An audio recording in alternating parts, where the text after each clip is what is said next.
It's wonderful to be here. It's very exciting for me to be at this university. What a famous university it is. And it's also very exciting to visit the Moscow Center for the Study of Consciousness, which is a fantastic institution. And I wanted to thank Dmitry and Vadim in particular for making it possible, and for Anton and the others for looking after me so wonderfully while I've been here. My talk today is called the epistemic approach to the mind-body problem. The mind-body problem is the sort of central problem in philosophy of mind, and I want to tell you about a particular approach to that problem.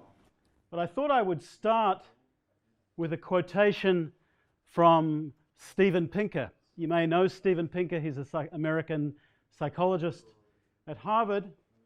And Pinker tells us, and then there is the theory that our vertigo, when pondering the hard problem, is itself a quirk of our brains.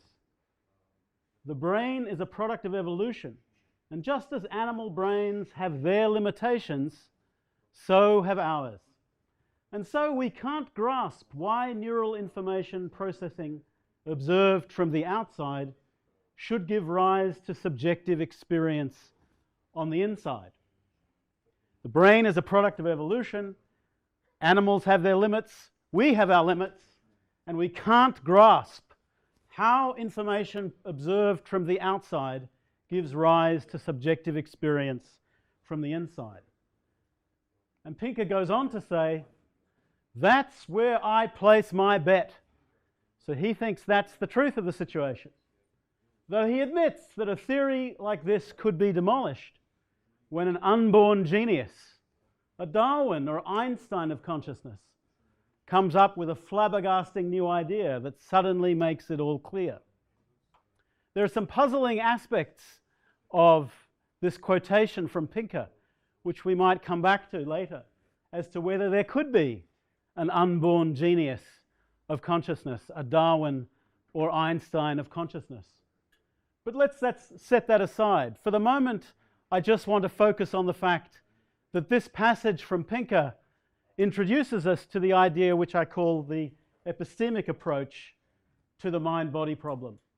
So he's describing here one version of that approach to the mind-body problem. And in fact, this approach is a very common one in the history of philosophy and science. You find it in Pinker, you find it in Thomas Nagel, you find it in Noam Chomsky, you find it in history too. You find it in, you find suggestions like this in Locke, for example, and in many, many other people. And in fact, sometimes people mention it in passing without even noticing that they've mentioned that view. I think somebody like Daniel Dennett, who's visited here, is an example of that. He mentions positions like this, but doesn't focus on it. What I want to do is to focus on that idea and to formulate it as clearly as I can. And in fact, my general aim in this part of philosophy of mind is to try to explain why this approach is the most plausible approach to the mind-body problem. So by the time this session is over, I want you to be leaving this room thinking, yep, that's the truth of the situation. So I'll be very pleased if you come towards any view like that. Okay, now I want to start with a story, and the story will, I think, convey what a lot of people feel in their bones about this view. They feel that it can't possibly be the right view.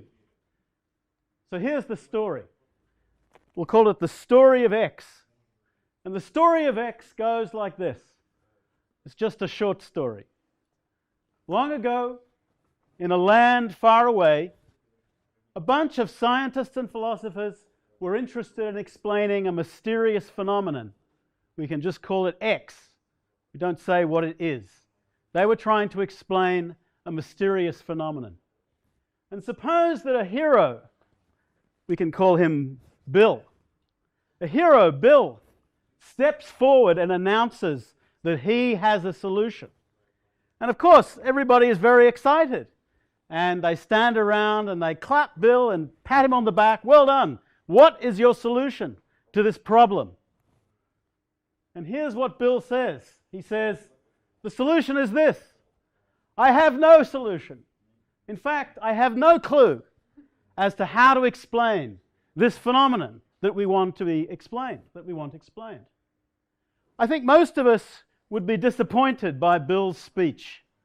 What we wanted was an explanation of this thing, X.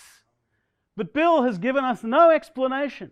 All he's done is tell us that he has no explanation. We might commend him for his honesty. We might say, okay, that's true, but it's not a solution to the problem. And I think many people, when they hear about the epistemic approach to the mind-body problem, they think, that's just like Bill. It's just like Bill. Bill has said, I don't have a solution to the problem, and he's suggested that therefore he has some solution. That's just a mistake. And the question we need to ask ourselves is whether the epistemic approach to the mind-body problem is any better than Bill's approach. And that's the question that I want to focus on in a number of different ways over the next hour or so.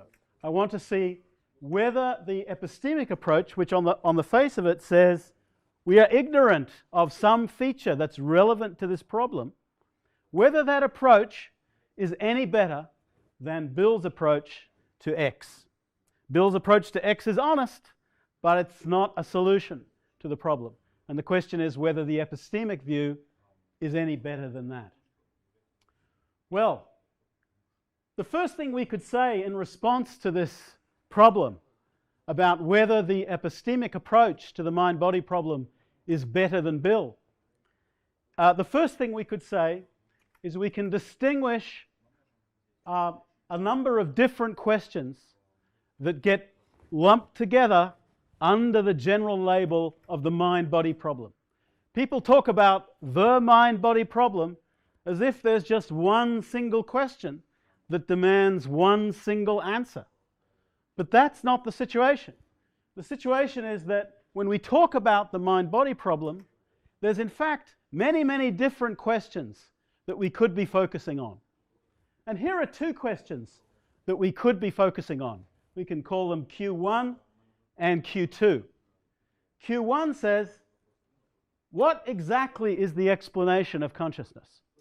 That's one of the big questions, perhaps the biggest, in the cluster of questions that people are interested in when they become interested in the mind-body problem. Another question is a physical explanation of consciousness even possible? Is a physical explanation possible? Now notice that these two questions are distinct. They're quite different questions. The first question asks for a particular explanation of something, a bit like the question that Bill thought he was solving, an explanation for X, an explanation for consciousness. The second question, I'll see if I can get a pointer, yes. The second question asks whether a particular kind of explanation is possible, whether a certain kind of explanation is even possible before we provide it, There are also syntactic reasons to think that Q1 is distinct from Q2. Q2 is a yes-no question. The answer is either yes or no. Is a physical explanation possible? Yes or no? Q1 is a distinct question. It's asking for certain kinds of information about consciousness, certain facts about consciousness. So these are distinct questions. And the epistemic approach, as I understand it, is in the first instance, in the very first instance, it's interested in Q2. It's interested in Q2. So it's an answer to the question, is a physical explanation of consciousness even possible? That's the question that it answers. Now you might say, what about Q1? Q1, that's the question, what exactly is the explanation of consciousness? Let me set that aside for a minute And we'll come back to that. We'll come back to Q1 as we go. So now let's think about Q2. Is a physical explanation of consciousness even possible?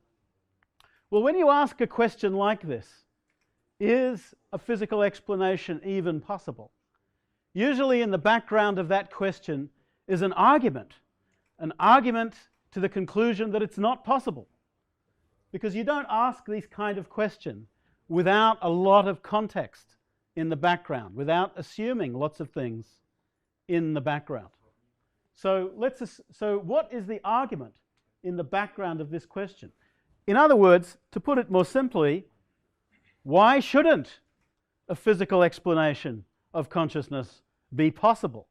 Why should we think that it's not possible? That's the question that's in the background of Q2. Well, the reason for that in philosophy of mind, the main reason for that is usually called the conceivability argument. The conceivability argument is an argument that tells you that a physical explanation of consciousness is not even possible. It's not often presented that way. It's usually presented as an argument against what philosophers call materialism. Materialism is the thesis that consciousness is basically a physical phenomenon. And if it was a physical phenomenon, then it would have a physical explanation. The conceivability argument is an argument that materialism is false. And that's what's lying in the background of question 2. Why is a physical explanation even possible? Why not? Why is it not even possible? Answer the conceivability argument. So that's the next thing we need to look at. So let me explain how the conceivability argument works, and then I'll explain how the epistemic approach to the mind-body problem is a response to this argument. So here's the argument. It has 3 premises and a conclusion. Premise 1.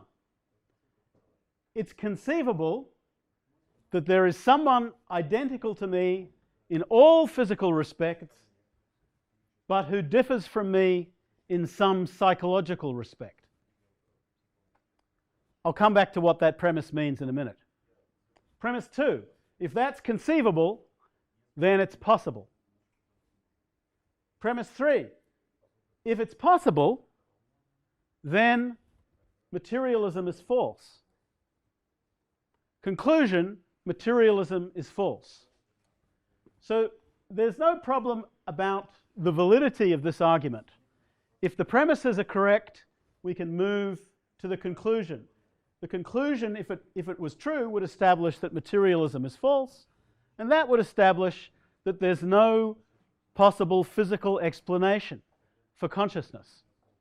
So the crucial question to ask is, are these premises true? Well, what do they mean? What do they mean? The first premise says that a certain situation is conceivable or imaginable. And the situation that's supposed to be conceivable or imaginable, according to this premise, is that there could be somebody, I could have a duplicate, who's physically exactly the same as me, so has all the same physical features as I do, is made up of the same stuff, has the same height and weight and so forth, all the same physical features as I do, but is different from me in a certain psychological respect. Different how? Well, one possibility is that the person could have slightly different experiences than I do. Perhaps when I see the sky that's blue, I have a certain experience, and when he sees the sky, he has a slightly different experience. Or perhaps he has no experiences at all. That would be a case in which somebody could be identical to me, but psychologically different. Different because our experiences are different. And premise 1 is saying that that is an imaginable situation.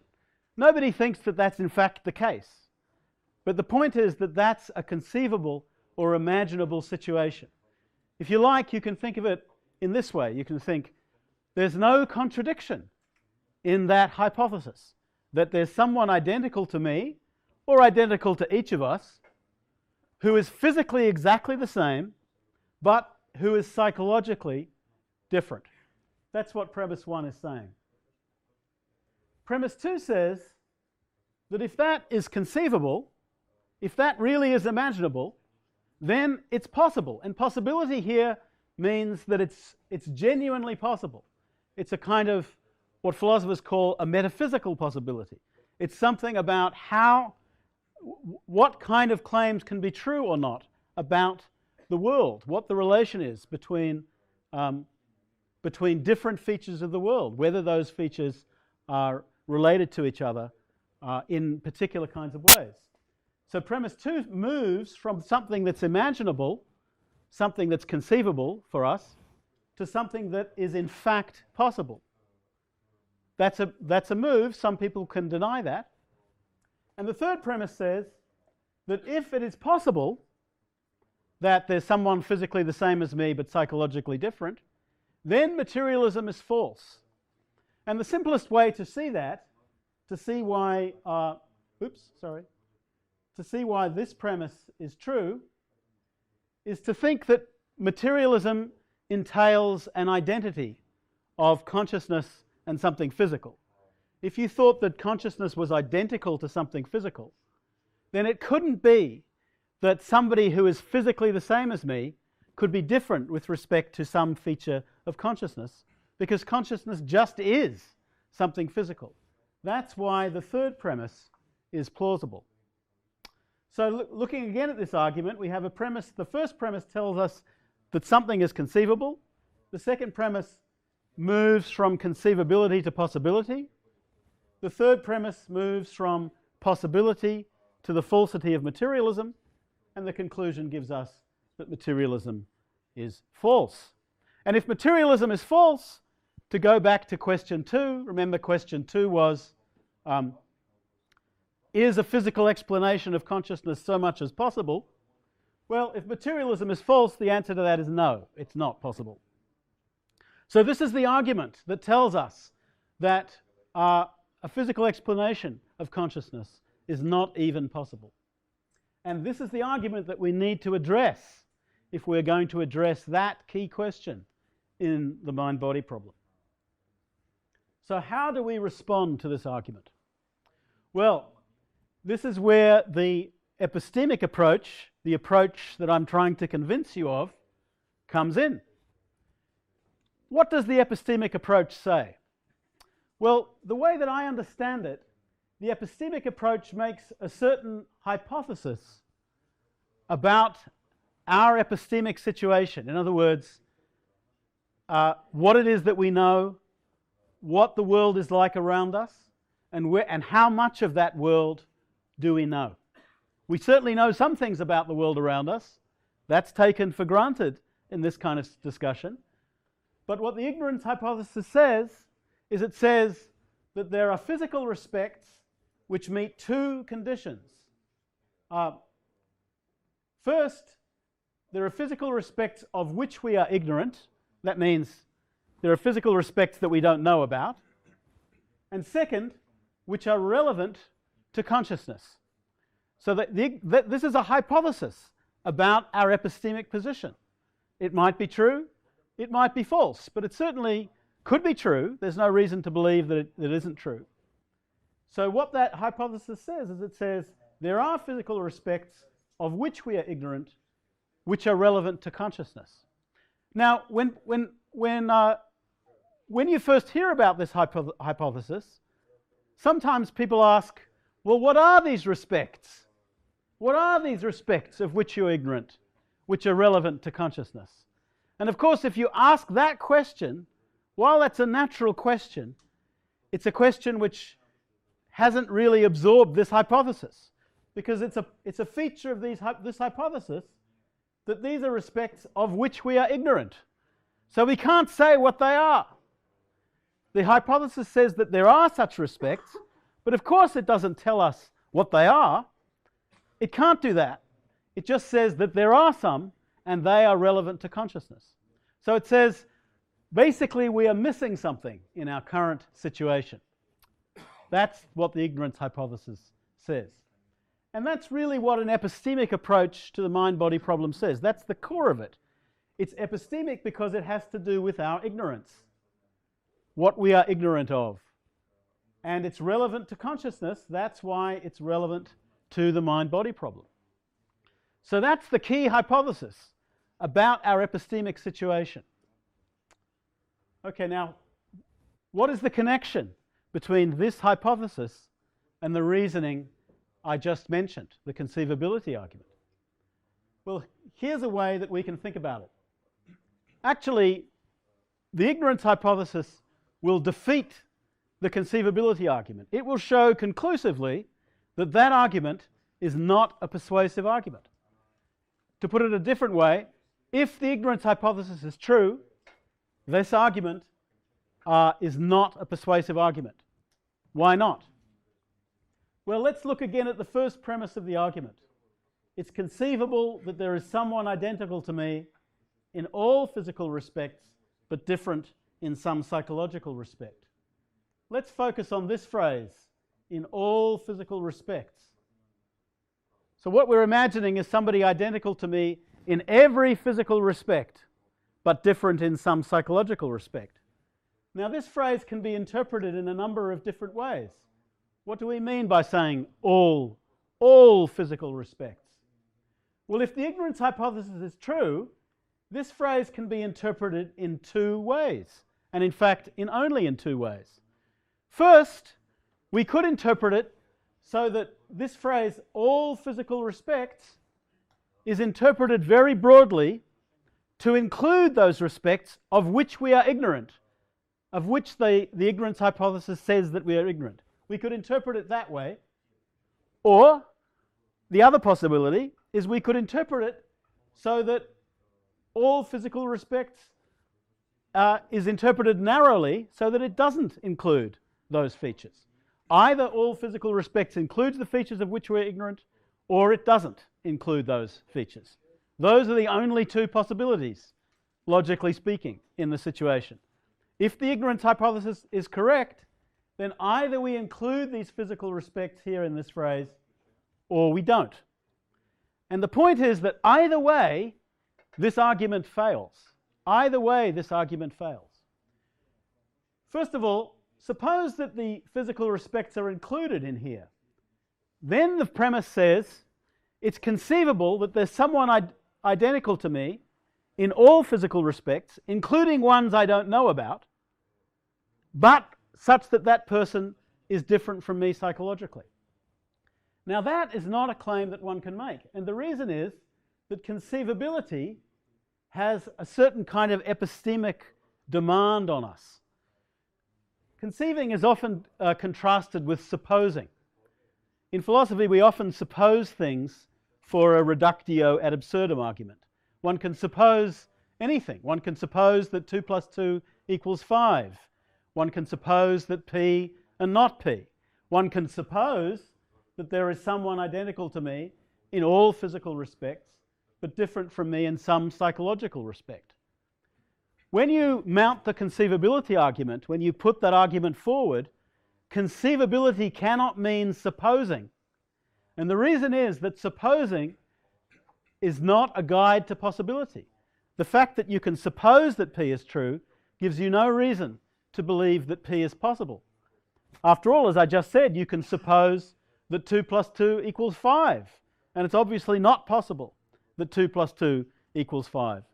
So the notion of conceiving in the argument here requires you to know what features it is that you're talking about. And that means that when you include in this phrase all physical respects, those features that we do not know about, according to the hypothesis, this is not an assertable premise. This premise isn't true. And if it's not true, the argument fails. So, if you interpret this phrase in a very broad way, such that it includes these features, then the premise fails. Suppose we interpret it in the narrow way that I mentioned. Suppose we interpret it so that all physical respects is understood to not include those features. That's the other possibility that was logically left open. Well, in that case, we might agree that the first premise is true, But now the reasoning will not allow us to conclude that materialism is false. And the reason it won't allow us to conclude that is because all it will tell us is that physical, psychological facts about consciousness, come apart from some of the physical truths, not all of the physical truths. And if it only comes apart from some of the physical truths, nothing about materialism follows. Obviously, psychological facts can come apart from some of the physical truths. The crucial question for materialism is whether they come apart from all of them. So, either way, if the ignorance hypothesis is true, and after all, there's no reason to believe that it isn't true, then the underlying phrase here can be interpreted in two ways, and either way, this argument fails. So the ignorance hypothesis undermines the conceivability argument. Now, how does this view differ from alternative approaches to the conceivability argument? Well, there are three main alternatives that we can consider. The first option is the dualist option. The dualist, in philosophy of mind, is a person who accepts the conceivability argument. They agree that that argument is a persuasive argument, and then postulates that consciousness is a fundamental feature of reality, perhaps like space or time, something like that. A basic feature of reality, a fundamental feature. Then there's a position which these days is often called illusionism. Illusionism says that the argument is successful if you assume that consciousness exists. If you assume that consciousness exists, then the conceivability argument is a successful argument. It's just that illusionism goes on to say that consciousness is an illusion. It doesn't exist. So that's why the argument fails. So in a certain sense, both dualism and illusionism accept the conceivability argument. It's just that illusionism thinks that consciousness doesn't exist in the first place. And then there's a position which I usually call standard materialism. Standard materialism denies that the argument is sound. Of course they do, because the argument is an argument to the falsity of materialism. So obviously you must deny that the argument is sound if you're a standard materialist. So what's the difference between standard materialism and the position which I'm describing? What's the difference?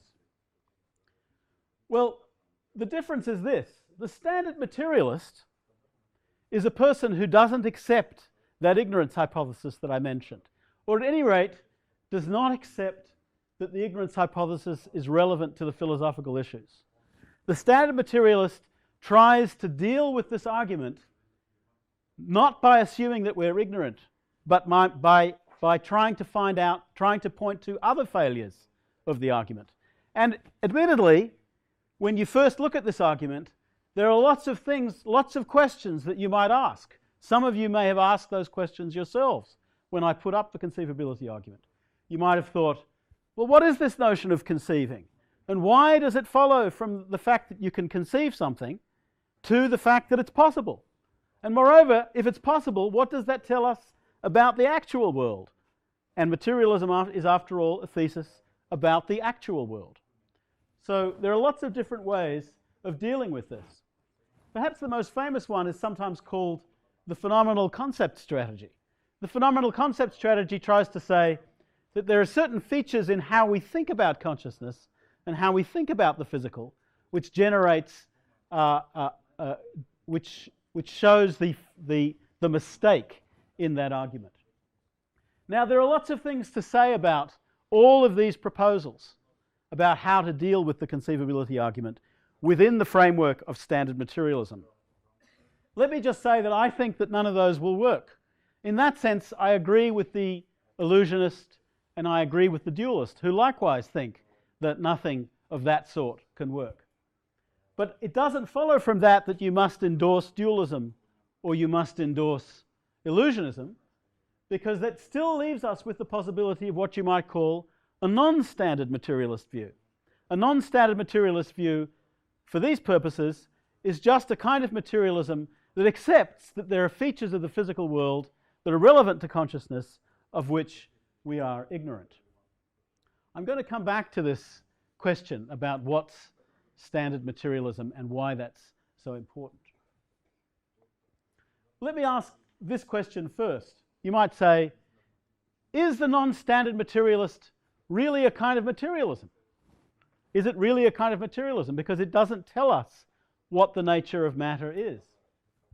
Well, I think that there's a difference between materialism as it's used in the philosophy of mind.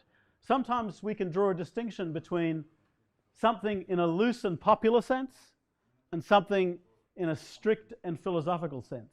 This is a distinction that people use a lot when they talk about identity.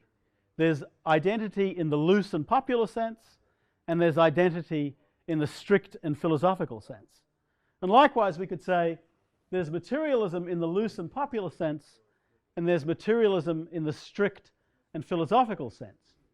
In the loose and popular sense, materialism is the view that consciousness, if it exists, is not a fundamental element of nature. It's just that thesis, that consciousness isn't fundamental, which is what a dualist believes. In a strict and philosophical sense, materialism is a much more ambitious thesis.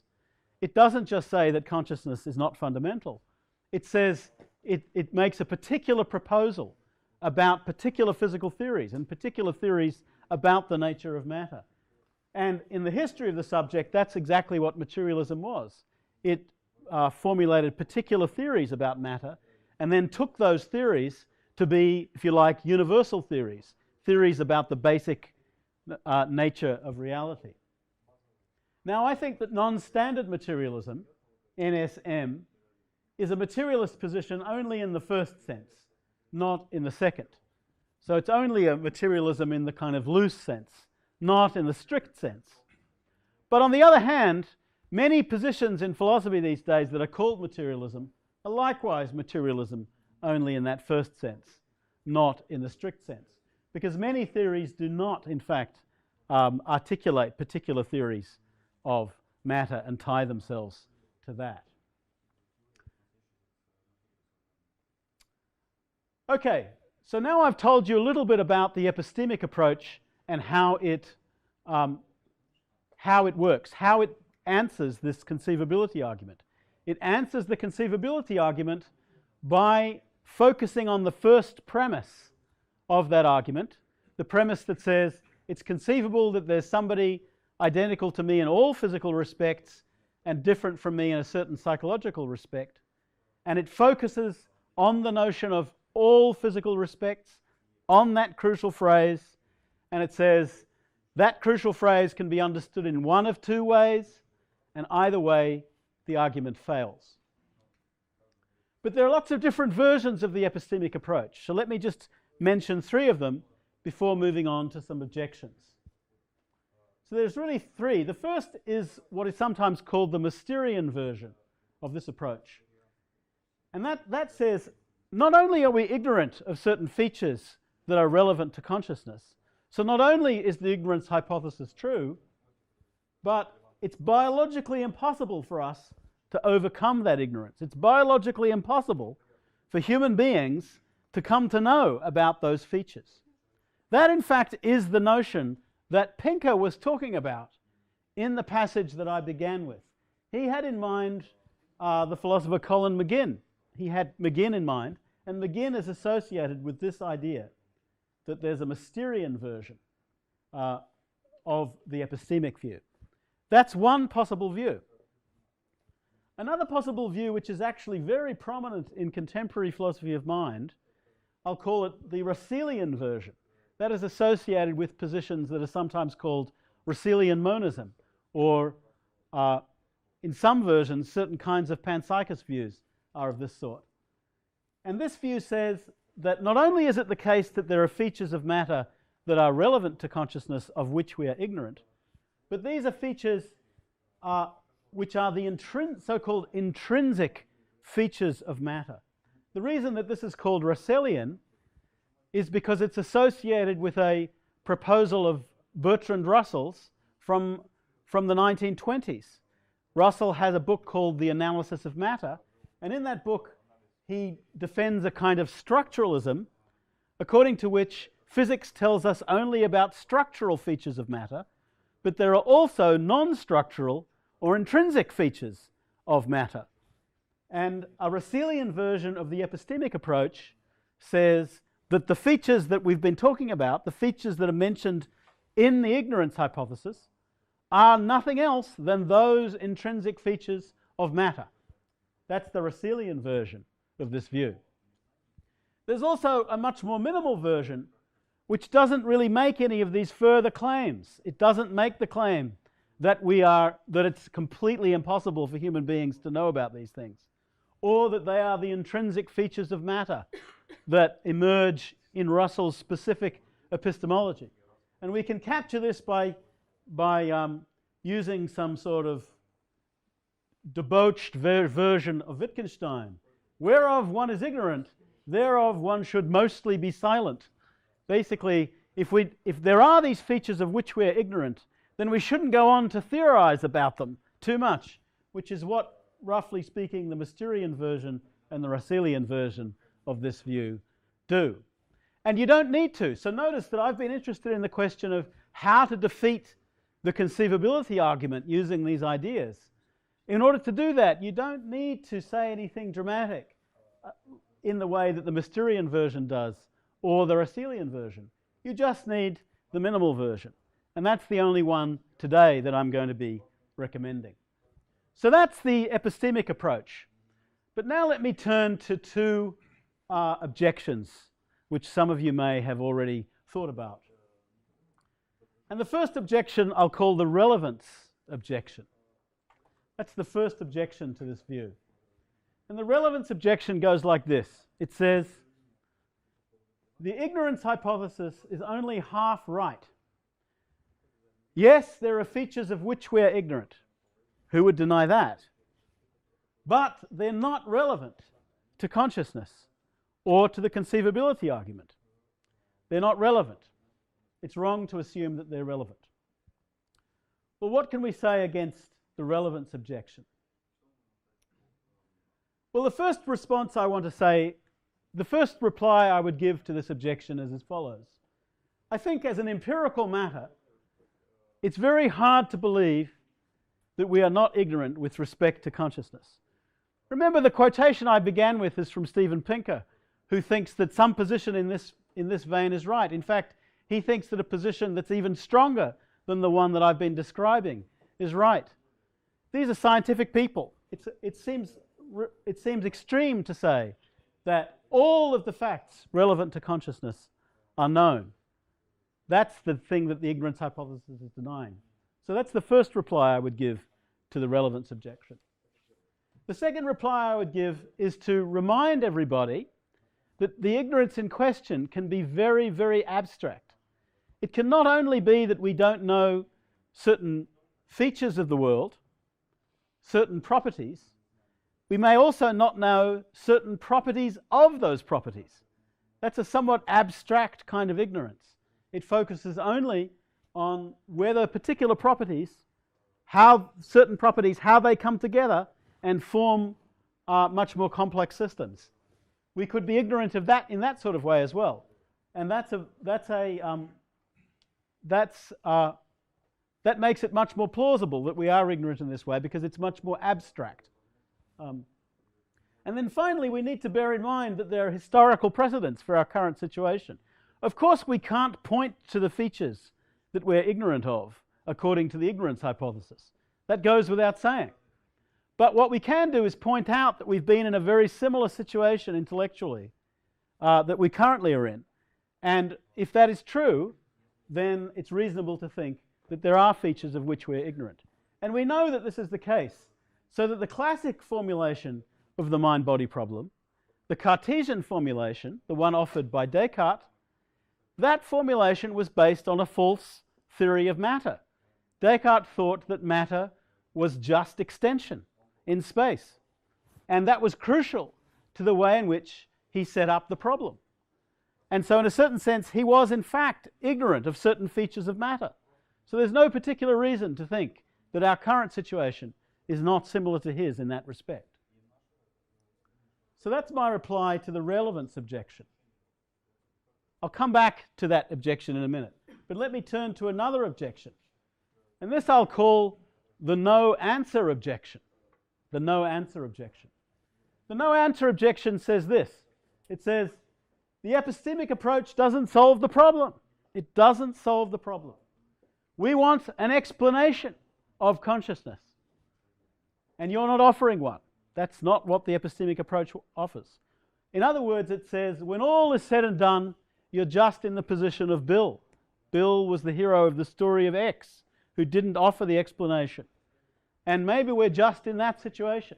That's what the no answer objection says. Here's another way to put it. Remember, before I said, when we talk about the mind-body problem, we really are talking about lots and lots of different questions. And I distinguished two in particular, namely, what exactly is the explanation of consciousness? And is a physical explanation even possible? And I focused on Q2, the second question. We've been talking about that. But you might say, well, what about Q1? Isn't that the one that we've been interested in all along? That's the question that we need an answer to if you're going to answer the mind-body problem. And that question you haven't answered. In fact, you've set it aside. So that's the no answer objection. Now, I think that when we think about this question, we need to focus on what an explanation of consciousness might be. What is Q1 asking of us? What is it that people are looking for when they ask for an explanation of consciousness? And I think there are really two possibilities here. There are two importantly different possibilities. The first possibility is that people might want what I'll call total information about how the physical facts generate consciousness. Remember, if we're endorsing materialism of any kind at all, then what we're thinking is that there are physical facts of the world, and those physical facts generate consciousness. Consciousness is grounded in those physical facts. That is just the system of nature as we understand it. And one thing we could ask when we ask for an explanation of consciousness is total information about that system. You might ask, for example, how exactly the basic elements of nature come together to make a being that is conscious. That would be to ask for total information about how physical facts generate consciousness. You could also ask for something that is often confused with total information, and that's something less, and I'll call it partial information about a totality. There is the total system of nature, and consciousness has a place within that total system. And if materialism is true, that total system is a materialist system. That means that there are basic physical facts which generate consciousness. And what we might want is information about that total system. So we need to draw a distinction between total information and information about a totality, information about everything. Now, those are two things that you could be looking for when you ask for an explanation of consciousness. Now, suppose that we understand Q1, the question, what is the explanation of consciousness, as a demand for total information. Suppose we understand it that way. Then I think it's true that the epistemic approach doesn't answer that question. It doesn't tell you what exactly the physical facts are and how exactly they come together to produce consciousness. It doesn't tell you that. But on the other hand, I think that approach is unreasonable, because to ask that would be to give a complete theory of nature. Of course, we're not in any position at the moment to give such a theory. That would be ridiculous to think that we're in that kind of situation. So we shouldn't demand total information in that sense. In fact, the epistemic approach doesn't just not provide that information. It says that, as a matter of fact, we are not in any position to provide that information now. It asserts, on the contrary, that we cannot do that. We can't give total information. But I think that the demand for total information is an implausible one. What about if the demand is for information about the total system? Not total information, but just information about the total system. Suppose we understand that as what the explanation is offering. Then the epistemic approach does provide it, because it tells us something important about the total system of nature. It tells us, for example, that consciousness isn't a kind of break in that system of nature. It's not like that. All it says is that if we regard ourselves as ignorant of certain features of the world, then we can assume that the system is as the materialist says. That's one reason why this approach can provide partial information about the totality. It doesn't, of course, provide total information, but I think that's an unreasonable demand. Moreover, there's another reason, and that is that there are many, many other features, many other questions that are included in the cluster that the mind-body problem is. And here are some of them. Question 1 and question 2 we've looked at already. Question 1 says, what exactly is the explanation? Question 2 is a physical explanation even possible? Question 3 is, what is it that makes a mental state conscious? Suppose we focus on particular psychological features. Why are some conscious and why are others not conscious? Question 4 says, are you always aware of your conscious states? Sometimes people think that a conscious state is one of which you are conscious. We can answer that question. Question 5 is, what is the psychological or rational role of conscious states? How do they interact with other kinds of psychological features? How do they make certain beliefs reasonable or unreasonable? That's the rational role. And then finally, what neural or computational structures are associated with conscious states? There's nothing in the epistemic approach that says that we cannot make progress on all of these questions and provide answers to them. Because these questions, especially 3, 4, 5, and 6, those questions can be discussed and we can formulate answers to them even in the absence of having total information about the way in which the physical facts come together to yield conscious facts. So I think that we can provide answers in principle to all of these questions completely consistently with the epistemic approach. Okay, so now you might ask this question at this point. What is going on exactly? And the reason I ask that question is this. We've looked at 2 objections, the relevance objection and the no answer objection. And both of those objections seem, on their own terms, relatively easily answerable, I think. But I think that lying behind them is a highly influential set of expectations about what philosophy is and how what an answer to the mind-body problem should look like. And I want to finish by looking briefly at those assumptions in the background and saying something about them.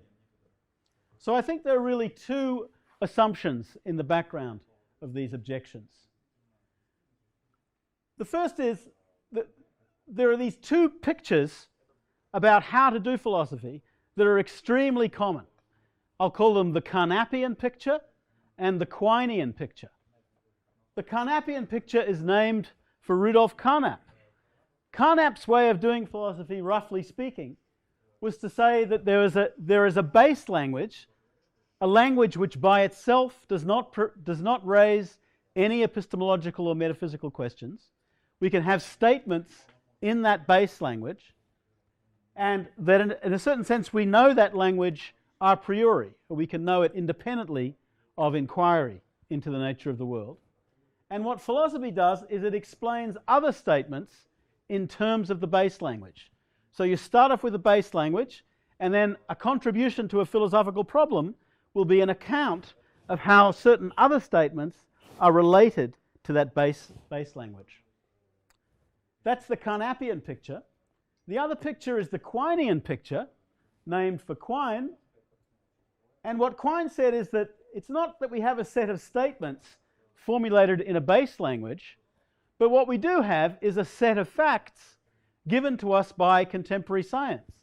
Quine thinks that there's a set of facts given to us by contemporary science, and what philosophy does is it really explains other facts in terms of that set of base facts.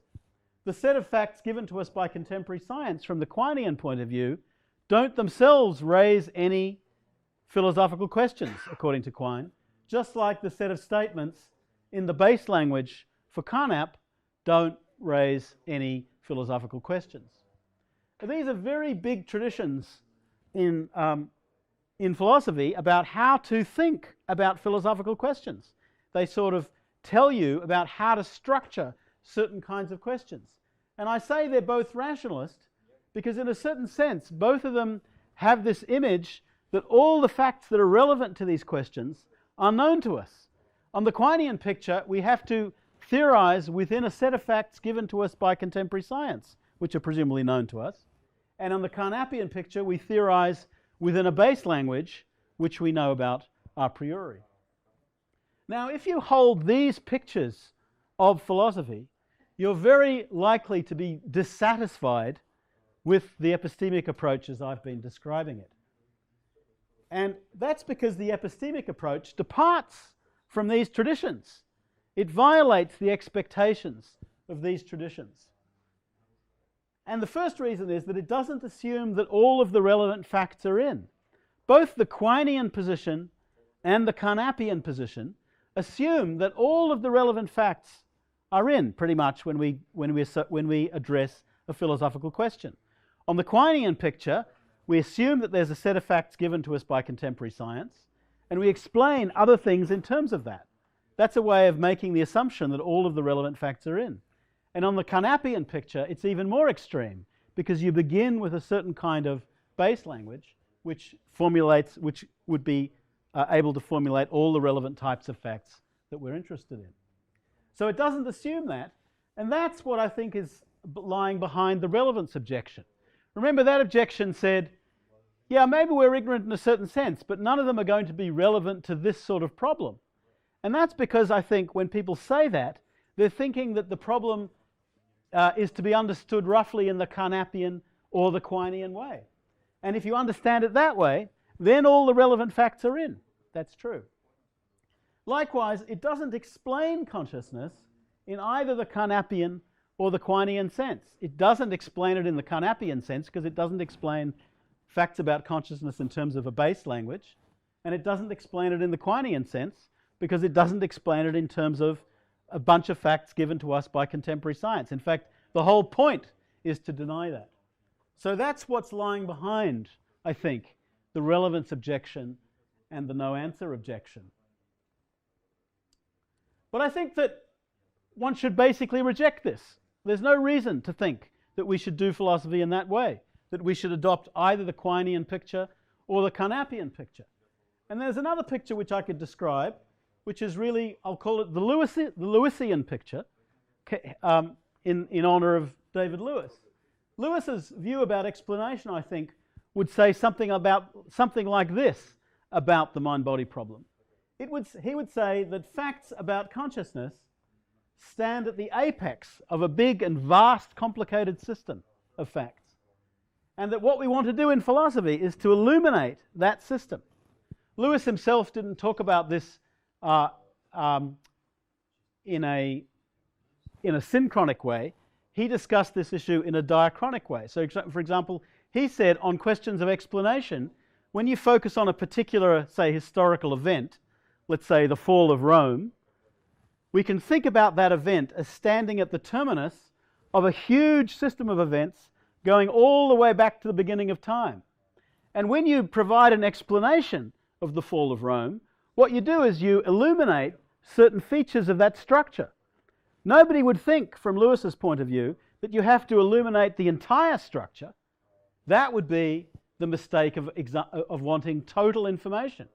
What you want instead is partial information about the total system. And what I'm suggesting here is that we can think about the mind-body problem and explaining consciousness in the same kind of Lewis-inspired way. We can think about conscious systems, like the ones that are instantiated in this room, in our own heads, as standing at the apex of an enormous system of facts leading all the way down to the basic facts of nature. And when we want an explanation of those facts, what we should be looking for is information that illuminates part of that total system. Of course, we shouldn't be looking for information that tells you absolutely everything about that system. That's not anything that's a reasonable demand.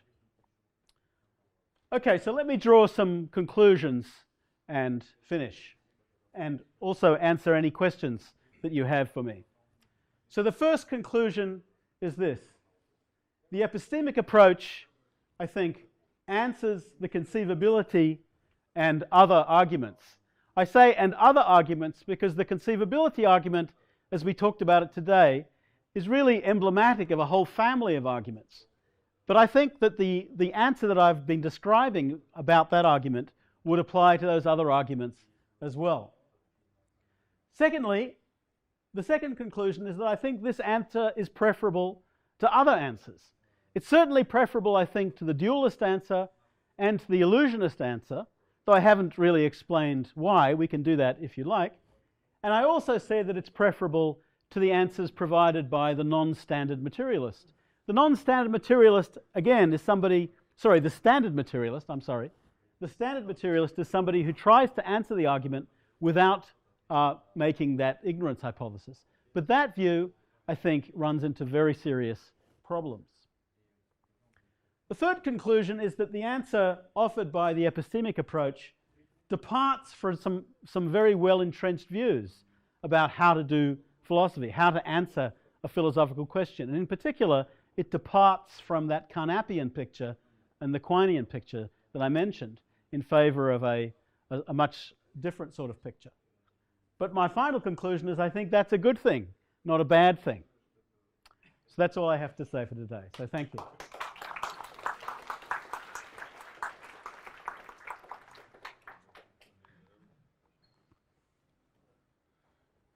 I can take some questions if you would like, if anyone has any or comments.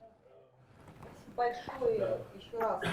Спасибо, давайте скажем нашему переводчику, коллеге Андрею Веретенникову.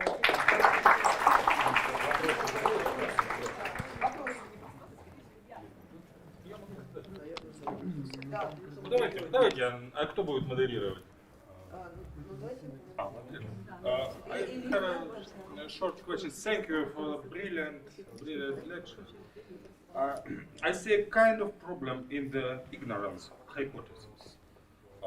You talk about unknown properties, but it seems that you should talk about unknown properties, which are principally different from the known physical properties. Right. I'm sure you see why.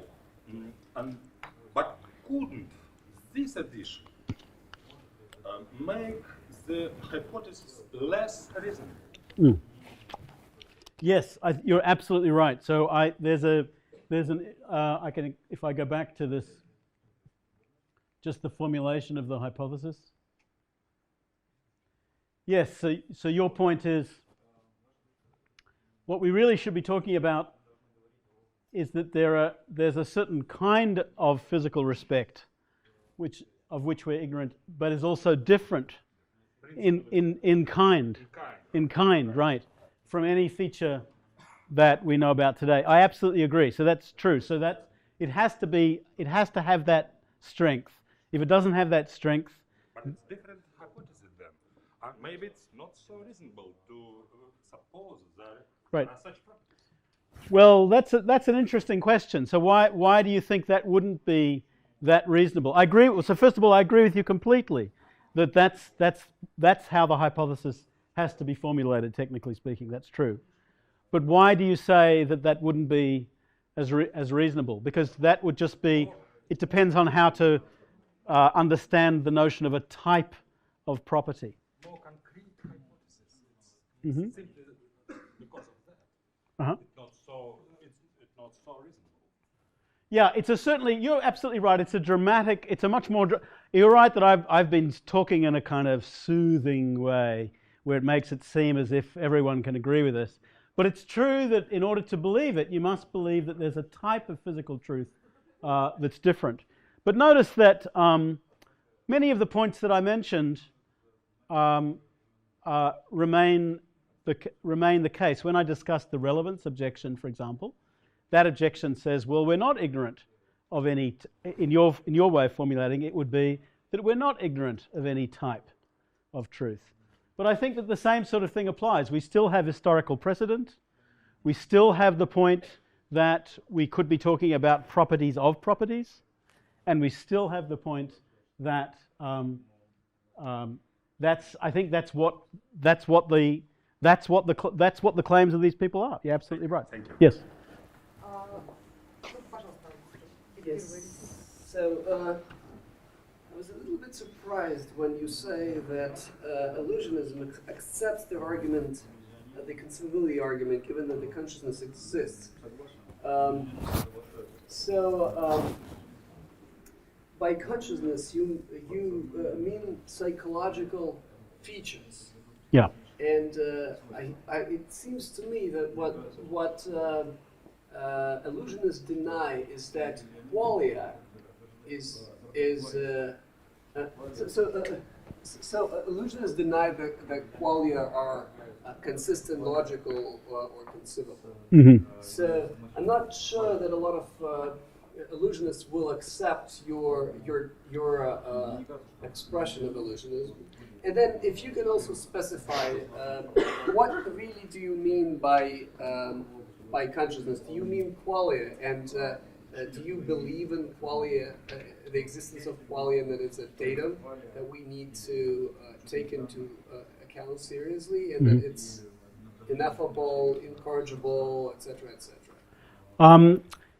Yes, terrific question. So you might say an illusionist illusionists might not think that consciousness is an illusion. They might not want to say that.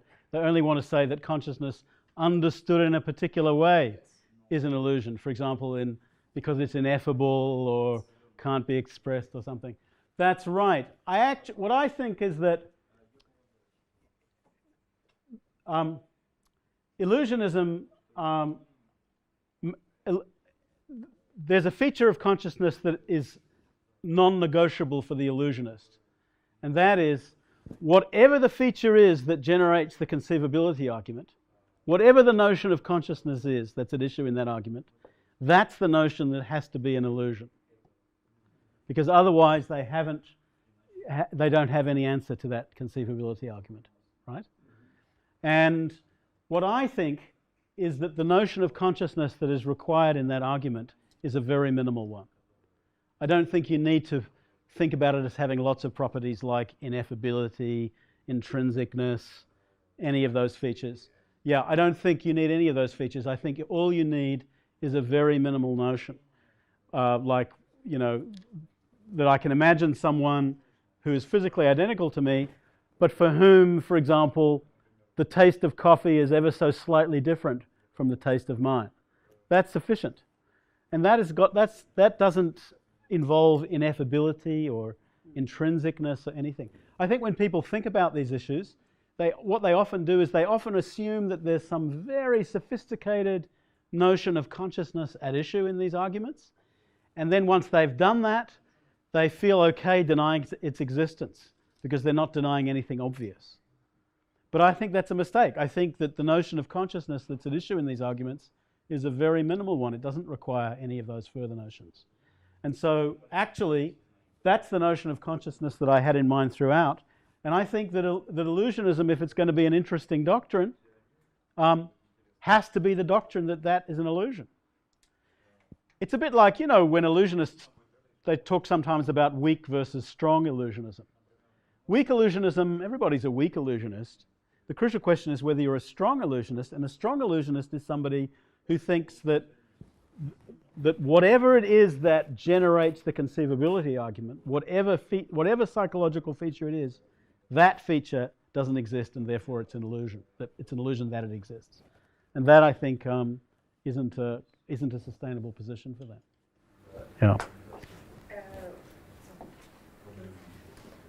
I I very much like your reply to the conceivability document. It's just so beautiful. And still, I'm not sure why should we be so optimistic and say that the respects we are ignorant about are physical. Why isn't it some different psychological, I don't know, Yeah. immaterial? And why is this point of view preferable to other answers? I'm sure you're ready to answer that. Why is it preferable to other answers? You mean about the whether the features are physical or not? Yes. Yeah. So you could say you could imagine. Let's see. This hypothesis says there are physical features of which we are ignorant, but which are relevant to consciousness. You could say there are also non-physical features of which we are ignorant and which are relevant to consciousness. You could imagine a hypothesis like that, and maybe that's true. But of course, if that was the hypothesis, it wouldn't interact with the conceivability argument in the way that I want. Yes, but why don't we say they are both physical and immaterial? You mean the features of which we're ignorant? Yes, so I think this has to do with the question of how to use the word physical. So the question is, suppose there are features of which we're ignorant, which are relevant to consciousness. Now, if we call them physical, can we also call them something else? Are they some other feature? Or what is it that justifies us in calling them physical? And I think that's actually rather difficult, because sometimes people might use the word physical so that it's limited to, for example, known physical theories, in which case these features wouldn't count as physical. But sometimes what I mean here is something relatively weak, something like respects or properties that are do not themselves involve consciousness. That's all I have in mind. Now, I think that that's a preferable view than an alternative view, mainly for the reasons I mentioned. One is, unless you said that, it wouldn't interact with the conceivability argument. But secondly, if you said that there were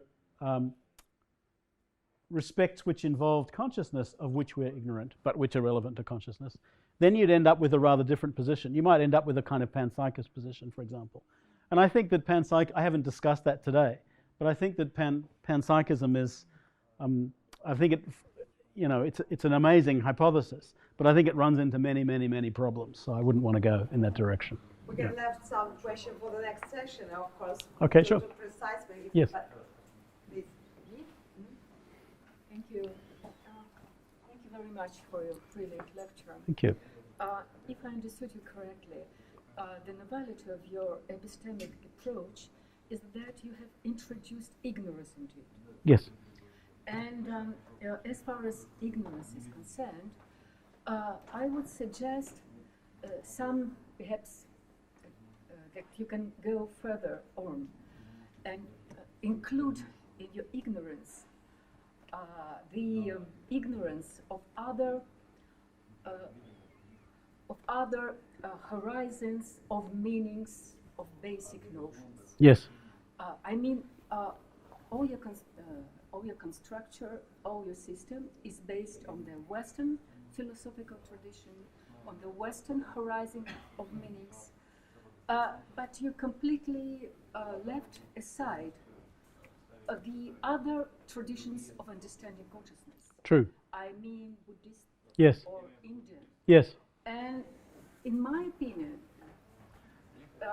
you would find many points which would enlarge your Western Yes. understanding. Yes. So your ignorance must be enriched by the awareness of this fact. You're right. I agree with you. You're absolutely right. In this particular talk, I'm speaking in a kind of uniquely Western way, and you're absolutely right that there are lots of traditions of philosophy. For these particular kind of questions, actually, I haven't, so far as I know, I haven't seen that much in the Buddhist tradition that's relevant. But for remember, right at the end, I said there's lots of different questions. Let's see, this one. So if these questions, what is it that makes a mental state conscious, or are you always aware those issues are very richly discussed, and that's something that we have at the university where I'm from in Australia. We have had conferences on precisely those issues, trying to bring together Eastern traditions and Western traditions, and but it's yeah, no, it's you don't do that. Well, we don't do it very much either, but we've tried to do it, and it's very difficult. I mean, one problem is that we've had, experts in Buddhist philosophy, and if you're not an expert in Buddhist philosophy, you think everybody in Buddhist philosophy holds one particular view. Like, take this view. Often people say, in Buddhist philosophy, it's assumed that you're always aware of your conscious states. And that turns out not to be true. There's these factions, some say yes and others say no, and they're arguing back and forth. So I agree with you. That's a big issue which I haven't dealt with at all today. Your ignorance must be enriched by the fact that even in Buddhist tradition, there are so many points of view on the same. Yes, I absolutely agree. Absolutely agree. Thank you so much for the question. We have a summer school on Buddhist tradition. All right.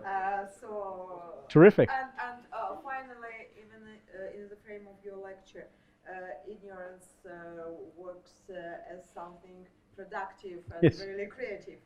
So we have another question. I've already got the answer to my question. Okay. All right. Another question. What would you say about net blocks? Take care the interpreter has to hear you. Do you hear me? Thank you. What would you say about net blocks conception, that it's not always about the missing facts or unknown facts, but sometimes it's a matter of missing conceptual schemes. Yeah. Like ancient Greeks they generally did know all the needed facts, but they didn't have conceptual schemes to understand that, well, light and sound are of the same nature. So maybe we don't have we are still missing some conceptual schemes. Yes. That would promote our understanding of consciousness. Yes, so that's an interesting alternative view. I mentioned this briefly. Let's see, here where I talk about this thing, which in my part of philosophy is called the phenomenal concept strategy. It's the idea that you have these different concepts, which is a bit related to your idea about different conceptual schemes, and that's different from not being not ignorant of some relevant feature, but just having two different ways of thinking about the issue. And that might be a way of solving the problem. I think, and you're right, Ned says that basically. I think it's kind of magic, to be honest, because the idea that you have these concepts which are very different but apply to the same thing, without there being two features of the world that are sort of that the concepts are latching onto. I don't understand what the theory of meaning is that people like Ned Block have in mind when they say that kind of thing. So that's roughly speaking my response to it. Sometimes when you hear the kinds of points that you mentioned, where you say, well, there are different conceptual schemes, that might actually be the same as the proposal that I had in mind. But if it's literally a notion of what the concepts are, distinct from the properties, then I get a bit worried that it actually makes sense. Mm-hmm. Yeah. Thank you.